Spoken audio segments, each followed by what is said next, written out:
दोस्तों, अगर किसी के गुर्दे में 2 सेंटीमीटर से बड़ा स्टोन है तो वो अगर एक्सरे पे नजर नहीं आ रहा तो इसका मतलब है कि हम उसको डिसॉल्व कर सकते हैं।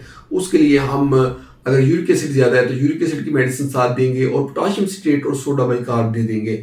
ये वाली मेडिसिन देने से स्टोन डिसॉल्व हो जाएगा। लेकिन अगर ये स्टोन बड़ा है, यानी कि इसका साइज 2 सेंटीमीटर से बड़ा है और इसका एक्सरे के ऊपर ये नजर आता है, तो इस कंडीशन में हमारे पास ऑप्शन होती है पीसीएनएल, कि हम एक बहुत छोटा सा सुराख करते हैं गुर्दे में और उसके अंदर से हम नेफ्रोस्कोप डालते हैं। उसके पीछे कैमरा अटैच किया होता है, तो गुर्दे के अंदर से हमें सारा कुछ ऐसे ही नजर आ रहा होता है जैसे इस कमरे में हम चीजें देख रहे हैं।